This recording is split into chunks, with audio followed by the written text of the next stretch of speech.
오늘은 최근에 공모주들이 미쳤거든요. 에코프로 머티리얼즈, 두산 로보틱스, 그리고 그 외로 공모주들 주가가 진짜 미친 듯이 오르고 있습니다. 최근에 에코프로 머티리얼즈 상장하고 난 다음에 주가가 계속 오르고 있어요. 상한가도 몇 번 쳤죠. 아니, 에코프로 머티리얼즈 기관 경쟁률이 그렇게 낮았는데, 그리고 저도 사실 에코프로 머티리얼즈를 공모할까 말까 이렇게 고민을 하다가 경쟁률도 워낙 낮고, 그리고 밸류에이션이 솔직히 좀 높은 거는 맞았잖아요. 그리고 그때 2차전지 시황 자체가 별로 좋지 않았습니다. 양극재 수출액이 뭐 계속 떨어지고 있고, 원재료 쪽으로도 뭐 전구체 가격이 계속 하락을 하고 있었죠. 리튬, 니켈 뭐 가격 전반적으로 안 좋았습니다. 글로벌 리튬 업체인 에버말 주가도 계속 떨어졌고, SQM 주가도 계속 떨어졌어요. 이거는 사실 지금까지도 주가가 계속 떨어지고 있거든요. 근데 에코프로 머티리얼즈는 그런 거 상관없어요. 주가가 그냥 미친 듯이 오르고 있습니다. 그리고 에코프로 머티리얼즈 뿐만이 아니라 최근에 얼마 안 됐죠. 두산 로보틱스도 상장을 했는데, 상장한 이래로 주가가 많이 떨어지고 있다가 최근에는 주가가 진짜 미친 듯이 올라가고 있어요. 두산 로보틱스랑 레인보우 로보틱스 관련돼서는 제가 로봇주는 조금 조심할 필요가 있다. 글로벌 로봇주들이랑 비교했을 때, 그러니까 화낙 있고, 스위스의 ABB 있죠. 그리고 미국의 인투이티브 서지컬이 있습니다. 이런 기업들이랑 비교했을 때 우리나라 로봇주들이 확실히 좀 밸류에이션을 너무 과하게 받는 것도 사실이거든요. 그래서 저는 개인적으로 이렇게 오르는 게 납득이 되지는 않아요. 근데 사실 공모주들의 특징이 있죠. 유통 주식수가 굉장히 적습니다. 그리고 수급 이슈가 있죠. 뭐 MSCI 지수 편입, 그리고 코스피 200, 그리고 코스닥 150, 그리고 FTSE 지수 뭐 이런 식으로 수급에 있어서 패시브 수급에 대한 물량이 있기 때문에 이렇게 주가가 올라가고 있는 것 같아요. 그리고 사실 최근에는 미국채 금리가 많이 떨어지면서 증시가 많이 올랐잖아요. 근데 사실 아직까지는 고금리가 계속 지속될 것이다 라는 이야기가 많거든요.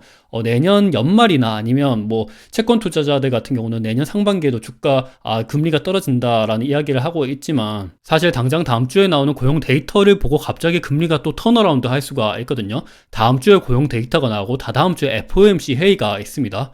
이거 뒤에서 한번 다시 상세히 말씀드리도록 할게요. 일단 두산 로보틱스, 에코프로 머티리얼즈 주가가 진짜 미쳐 날뛰고 있습니다. 그리고 그 외로 다른 공모주 한선 엔지니어링이랑 그린 리소스도 최근에 상장을 했었죠. 요 기업 같은 경우도 한선 엔지니어링은 161% 올랐고요. 그린 리소스는 207% 올랐습니다. 근데 모든 공모주들이 다 오르고 있는 건 아니에요. JMB 같은 기업은 24%밖에 오르지 못했어요. 사실 공모주가 24%밖에 오르지 못했다라는 건 요거는 손해예요. 왜냐하면 뭐 요 사이에 CMA 통장으로 넣는 이자 비용이랑 그리고 수수료율 같은 거를 생각을 해보면 요거는 24%밖에 못 오르면 손해입니다. 그래서 모든 공모주들이 오르는 거는 아니지만 최근에 테마주가 조금씩 형성이 되고 있는 것 같아요. 근데 이렇게 공모주들이 오르는 게 2020년도 코로나 때, 그때도 공모주들이 미친 듯이 올랐죠. 사실 시장에 돈이 너무 많이 풀리고 이랬을 때 돈이 갈 데가 없으면 공모주들한테도 이렇게 돈이 흘러가게 마련입니다. 근데 사실 지금은 그렇지가 않아요. 전혀 다르죠. 고객 예탁금이 계속 줄어들고 있고요. 신용 잔고도 계속 줄어들고 있습니다. 그리고 전 세계적으로 미국 인플레이션율 같은 경우도 최근에는 떨어지고 있지만 코어 인플레이션 같은 경우는 아직 4%죠. 아직 굉장히 높습니다. 요게 뭐 가파르게 떨어지고 있다고는 하지만 지금 2013년도죠. 요게 2%까지 떨어진다. 그러면 2014년도, 2025년도까지도 한번 봐야 되거든요. 아직까지는 인플레이션율이 높고, 그래서 계속해서 긴축 정책을 펼치고 있습니다. 대표적으로 광의통화, M2 통화량을 보면 코로나 때 굉장히 이 통화량이 많이 늘어났다가 최근에는 이 통화량을 줄이고 있어요. 근데 추세적으로 살펴보면 아직까지 굉장히 높은 추세이다라는 것을 살펴볼 수가 있죠. 2020년도, 2022년도, 이게 한 2025년도, 2026년도 정도는 돼야 이때까지 증가했었던 기울기 그 상태로 복구가 가능하다는 거죠. 그래서 시중의 통화량은 계속 줄어들고 있고 긴축 정책도 계속하고 있습니다. 이거는 유럽의 중앙은행 그리고 미국의 중앙은행 계속해서 지금 시중에 있는 자산들을 흡수하고 있어요. 그래서 시중에는 돈이 없습니다. 그런데도 왜 이렇게 공모주들한테 돈이 많이 갈까? 요거는 코로나 때랑 확실히 상황이 다르죠. 제 개인적인 생각으로는 지금 시장에서 돈이 갈 데가 잘 없는 것 같습니다. 우리나라 코스피 시장에서 삼성전자, 그러니까 반도체 쪽이죠. 그리고 큰 곳을 보면 2차전지 있습니다. 그리고 금융업 있고요. 그리고 자동차 있죠. 바이오 있습니다. 그리고 철강 있고, IT 있고, 화학 있습니다. 그리고 그 외로 뭐 유통업 있고, 기계 쪽 있죠. 음식료도 있죠. 근데 지금 고금리 상태에서 내년도에 조금 시황이 괜찮아질 것이다라고 확실히 예측을 할 수 있는 곳이 잘 없는 것 같아요. 반도체 같은 경우는 최근에 D램이랑 낸드 가격이 조금씩 반등을 하고 있다. 그리고 재고도 많이 줄어들고 있다. 그래서 반도체는 확실히 좀 기대가 되는 것 같아요. 근데 2차 전지는 확실히 좀 안 좋잖아요. 최근에 2차 전지 관련돼서 ETF마다 주가를 비교 많이 했었죠. 올해는 확실히 반도체가 2차 전지 대비해서 완승을 거뒀습니다. 반도체는 굉장히 주가가 많이 올랐는데 2차 전지도 많이 올랐었죠, 초반에는. 근데 결국에는 2차 전지는 완전히 주가가 많이 떨어졌어요. 이거는 최근 1년 동안 주가 흐름인데 LG에너지 솔루션은 최근 1년 동안 24% 마이너스였습니다. 삼성 SDI 마이너스 33%예요. 몇몇 종목들은 많이 올랐어요. 뭐 포스코 퓨처엠, 그리고 에코프로 BM, 에코프로 아직까지 지난 1년 전 대비해서는 많이 올랐지만 전체적으로 따졌을 때는 2차 전지 별로 안 좋아요. 전기차 쪽으로도 안 좋고, 그리고 조인트 벤처 쪽으로도 뭐 설립을 늦출 것이다, 감산할 것이다, 뭐 계속 전기차 가격은 낮추고 있고 양극재 가격도 떨어지고 있고 별로 안 좋은 흐름을 보이고 있어요. 그리고 사실 IT 쪽도 고금리 상황에서는 광고 집행 비용을 줄이다 보니까 이쪽도 별로 안 좋죠. 그리고 금융주들 같은 경우는 보통 금리가 떨어지면 별로 안 좋다는 이야기가 많거든요. 그리고 금리가 워낙 높을 때도 부실채권 이슈가 있기 때문에 별로 안 좋을 수도 있습니다. 근데 금융업 같은 경우는 조금 반반인 것 같아요. 보험주들 같은 경우는 오히려 좋다라는 이야기가 나오고 있으니까. 근데 전체적으로 보면 자동차도 고금리 상황이 안 좋죠. 그리고 조선 같은 경우도 여기 하나오션이랑 뭐 삼성중공업 이렇게 있죠. 요런 기업들 같은 경우도 최근에 수주가 거의 이제 피크를 치고 떨어질 것 같다라는 이야기가 조금씩 나오고 있어요. 바이오 같은 경우도 고금리 상황에서는 할인율을 많이 받기 때문에 안 좋을 수가 있습니다. 철강도 지금 중국 경제 상황이 안 좋잖아요. 철강이 많이 쓰이는 것이 부동산 쪽인데 중국 부동산이 완전 안 좋습니다. 그리고 유통 별로 안 좋죠, 지금. 우리나라 이마트, 뭐 BGF 리테일 뭐 전반적으로 안 좋습니다. 그리고 최근에는 중국의 뭐 어디였지? 알리바바가 우리나라에 침투한다 이런 이야기가 있고요. 그리고 기계 쪽도 별로 안 좋죠. 최근에는 굴착기 업체들의 수출 물량도 조금씩 줄어들고 있습니다. 음식료품도 이제까지 가격을 이미 많이 올랐죠. 그리고 설탕 가격이 많이 오르고 있습니다. 그래서 투자를 한다 그러면 사실 지금은 반도체 말고는 딱히 보이는 곳이 잘 없어요. 좀 안정적으로 투자하고 싶다 그러면 통신 뭐 나쁘지 않고요. 그리고 금융 좀 괜찮은 것 같고, 그리고 건설도 지금 안 좋죠. 유틸리티도 한국전력이 진짜 거의 비 때문에 맛이 가고 있죠. 뭐 간접 민영화로 이렇게 턴어라운드 한다, 뭐 이런 이야기가 계속 나오고 있는 만큼 안 좋습니다. 그래서 지금 시중의 유통량이 계속 줄어들고 있는 상태에서 어느 곳을 투자해야 될까라고 생각을 했을 때 반도체 아니면 딱히 투자할 곳이 없을 것 같다. 그래서 이렇게 공모주들한테 좀 수급이 가는 거 아닐까라는 생각이 들고 있습니다. 왜냐하면 확실히 얘네들은 유통 물량이 적다 보니까, 그러니까 공급은 많이 제한이 되어 있잖아요. 그래서 돈만 밀어붙이면 얘네들은 그냥 주가가 막 오를 수가 있거든요. 그리고 지금은 공매도 금지가 되어 있죠. 사실 얘네들은 공매도 금지 여부와 관계없이 상장하자마자 공매도는 어차피 안 됐었어요. 원래도 코스피 200, 코스닥 150밖에 공매도가 안 됐기 때문에 어차피 공매도 안 되는 건 마찬가지였는데, 그냥 센티멘탈 쪽으로 굉장히 조금 괜찮은 것 같아요. 그리고 원래 시장이 이렇게 갑자기 공모주들에 대해서 관심이 막 오면 그냥 사람들 너도 나도 할 것 없이 여기서 천하제일 단타대회 막 열리거든요. 그래서 이런 것들의 영향이 좀 있지 않나라는 개인적인 생각을 하고 있습니다. 그래서 일단 지금 뭐 투자할 만한 곳이 잘 없는 것 같다. 시중 통화량은 제한되어 있는 반면에 그런 영향이 좀 있는 것 같습니다. 그리고 최근에 보면 나스닥이랑 니케이랑 유로스탁스거든요. 지금 글로벌 증시를 가장 이끌고 있는 글로벌 지수이죠. 나스닥이랑 니케이랑 유로스탁스 전반적으로 전고점에 거의 다다라 있는 상태입니다. 전고점이 오기 직전까지는 가파르게 이렇게 올랐거든요. 근데 최근에 보면 흐름이 조금 많이 둔화되고 있습니다. 나스닥이랑 뭐 니케이 요거죠. 그리고 유로스탁스도 마찬가지입니다. 그리고 보면 우리나라 코스피는 전고점 뭐 돌파하지도 못했어요. 그런데도 최근의 흐름은 좀 많이 둔화가 되고 있고요. 코스닥도 마찬가지입니다.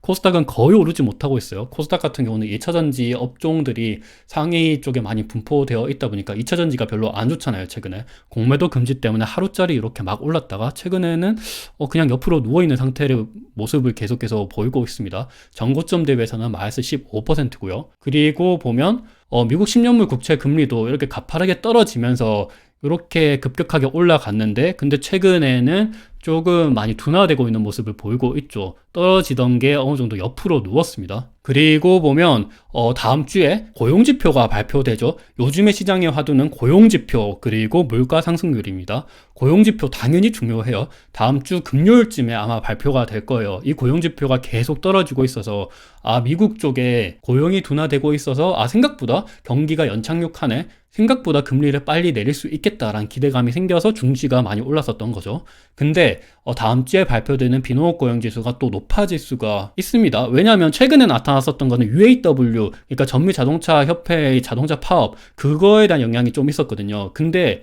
이 파업이 최근에 합의에 도달했었죠. 임금 인상률을 뭐 5년 동안 뭐 평균 몇 퍼센트 올려준다, 이런 합의를 하고 파업이 거의 마무리되다시피 했습니다. 그래서 이번에 발표되는 고용 지수가 굉장히 중요할 것이다 라고 생각이 들고 있고, 그리고 이 외적으로 금요일 날에 또 실업률도 발표되죠. 다음 주 금요일이에요. 최근에 보시면 8월 데이터, 9월 데이터, 10월 데이터가 예측치 대비해서 계속 높게 나왔어요. 그러면서 실업률이 생각보다 높게 나오네, 실업률이 떨어지고 있다가 조금씩 올라가고 있는 모습을 살펴볼 수가 있죠.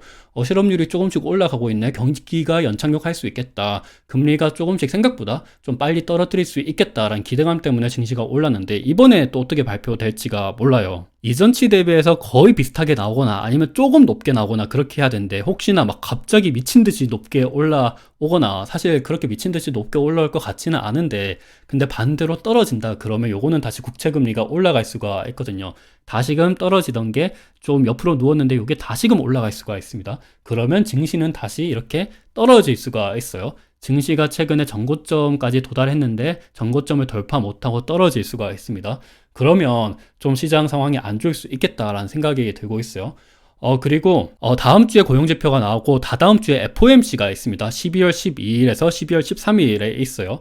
근데 최근에 있었던 FOMC를 보면 7월 중순 요때에 FOMC가 있었고요. 그리고 9월 중순이 있었고요. 그리고 11월 요쯤에 FOMC 있었습니다.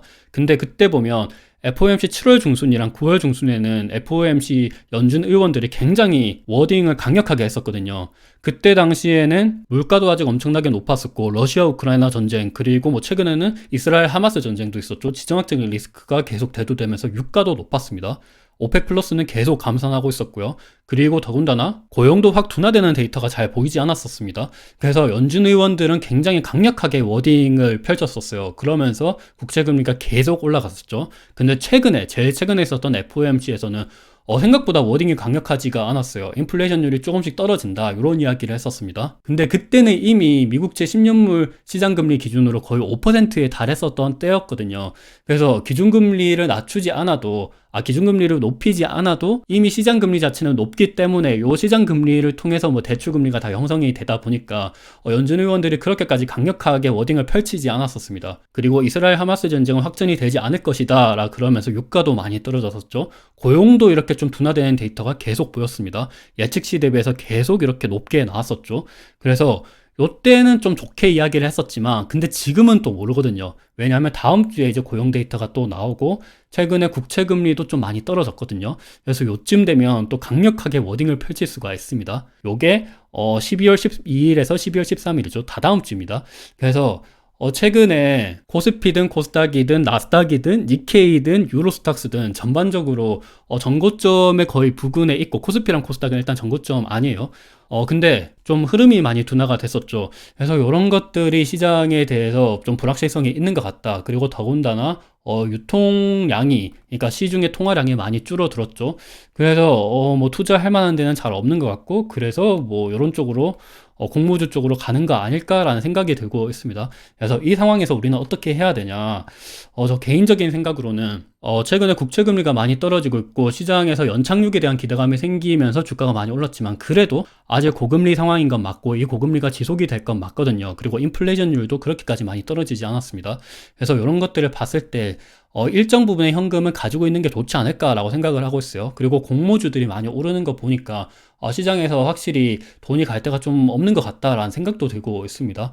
그리고 엔비디아도 이번에 최근 실적이 나타났죠. 근데 엔비디아의 최근 실적이 요때고, E라고 돼 있는 게 어닝, 그러니까 실적이 나온 날이었어요. 실적이 굉장히 잘 났습니다. 그럼에도 불구하고 주가가 떨어지고 있어요. 그리고 그 전에 실적이 나왔었던 날, 요 날도 보면 그때 실적이 굉장히 잘 났거든요. 그래서 갭 상승을 했다가 주가가 이렇게 막 떨어졌습니다. 실적이 잘 나왔는데도 불구하고 엔비디아 주가가 잘 못 갔어요. 사실 요거는 애플도 마찬가지였거든요. 애플도 그때 실적을 발표하고 난 다음에 중국 쪽의 수요가 좀 많이 둔화될 것 같다, 이런 이야기가 나오면서 시장이 전체적으로 조정을 받았어요. 그래서 9월 요쯤부터 좀 시장이 조정을 받았는데, 실적으로 보시면 9월 요때 조정을 받았죠. 코스피도 9월 요때 좀 본격적으로 조정을 받았습니다. 그래서 이번에도 엔비디아가 실적을 발표했는데 생각보다 주가가 많이 오르지 못하고 있고, 어닝 서프라이즈가 나왔음에도 불구하고요. 그래서 전체적으로 보면 고점이랑 저점을 이어보면 실적을 발표했었던 9월 때부터 전고점에 거의 도달을 못하고 있습니다. 보면 10월 때 요때도 좀 떨어지고 오르다가 별로 오르지 못했죠. 그리고 최근에 또 떨어지고 오르다가 거의 여기까지는 오르지 못했습니다. 그래서 이런 것들을 봤을 때 어느 정도 좀 주의할 필요가 있는 것 같다라는 생각이 들고 있어요.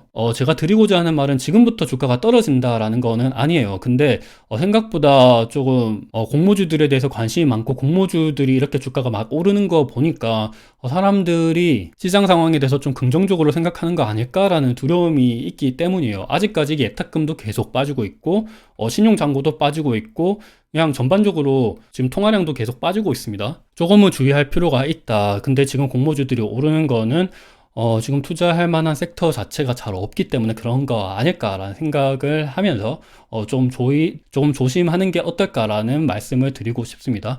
오늘 영상이 어느 정도 도움이 되셨으면 좋을 것 같아요.